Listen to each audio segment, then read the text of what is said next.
कई बार टीनेजर्स की ये शिकायत होती है कि उनकी जो फोर स्किन है वो उसे पूरी तरह पीछे नहीं कर पाते हैं।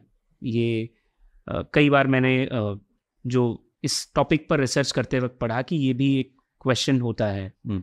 देखिए, इंद्रिय के ऊपर जो स्किन है जिसको हम लोग फोर स्किन कहते हैं, ये बहुत ही सेंसिटिव स्किन खास दी गई है हमें, जिसमें अपने में न्यूरो रिसेप्टर्स भी रहते हैं, इसलिए सेक्स का आनंद लेने में जो फोर स्किन है वो भी बहुत काम करती है। लेकिन फोर स्किन किस चीज़ को कवर कर रही है? फोर स्किन कवर कर रही है ग्लांस पेनिस को, यानी जो शिश्न मुंड या इंद्रिय का जो आगे का हिस्सा है उसे वो कवर कर रही है। और उस ग्लांस पेनिस पे सबसे ज़्यादा न्यूरो रिसेप्टर्स रहते हैं, उससे सबसे ज़्यादा जो आनंद आता है सेक्स का वो वहाँ से आता है। अभी क्या है कि फोरस्किन लूज होनी चाहिए। जब आप जवान होते हो तो उससे इतनी लूज होनी चाहिए कि आप अपने हाथों से अगर उसको पीछे लो तो पूरा ग्लांस पेनिस जो आपका है वो ओपन होना चाहिए, खुल के बाहर आ जाना चाहिए। अगर ऐसा नहीं हुआ तो हमेशा एक डर बना रहता है कि संभोग करने के वक्त पे वो फोर्सिबली पीछे चला जाए और या तो फट जाए या पीछे जाके अटक जाए, फिर एक इमरजेंसी पैदा हो जाती है जिसको हम लोग पैराफाइमोसिस कहते हैं।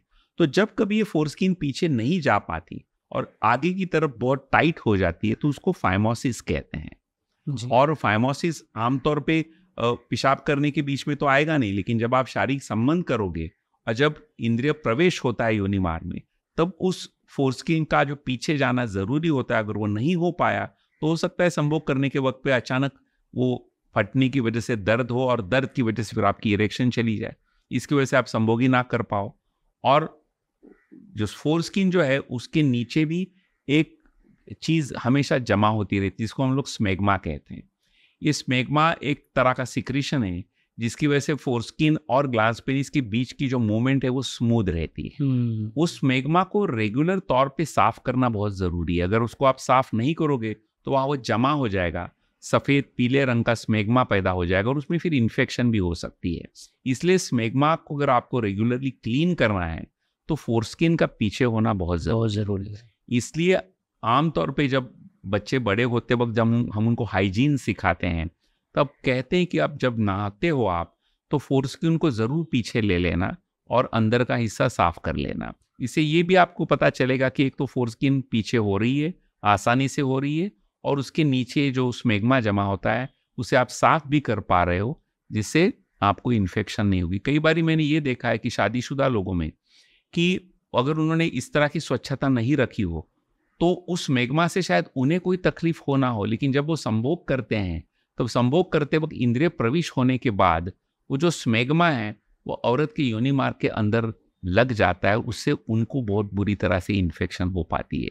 इसलिए इस तरह की इन्फेक्शन आपकी पार्टनर को ना हो, इसलिए रेगुलर तौर पे उस फोरस्किन का पीछे लेना और नीचे जमा हुआ स्मेग्मा साफ करना ये बहुत जरूरी है। जैसे हम सुबह उठते हैं, दांत साफ करते हैं, आंखें साफ करते हैं, उस तरह से इस तरह उससे साफ करना बहुत जरूरी है। वो साफ करने के लिए स्किन का पीछे होना, स्किन का पीछे होना ये बहुत जरूरी है। अगर ऐसा ना होता हो तो आपको जरूर डॉक्टर के पास जाके अपने आप को एग्जामिन करवा लेना चाहिए और डॉक्टर को ये तय कर लेना चाहिए कि क्या इस फोरस्किन को पीछे ना जाने की वजह से फिर उसका इलाज क्या किया जाए। तो कभी कभी इस तरह के केसेस में हम लोग उन्हें सर्जरी सजेस्ट करते हैं, जिसको हम लोग सर्कमसीजन सर्जरी कहते हैं, क्योंकि जब फोरस्किन बहुत ही टाइट होती है और पीछे आ ही नहीं सकती तो फिर उस वक्त सर्कमसीजन का ऑपरेशन भी कई बारी करने की सलाह हम डॉक्टर दे देते हैं, लेकिन वो हर इंसान में उसकी ज़रूरत नहीं होती।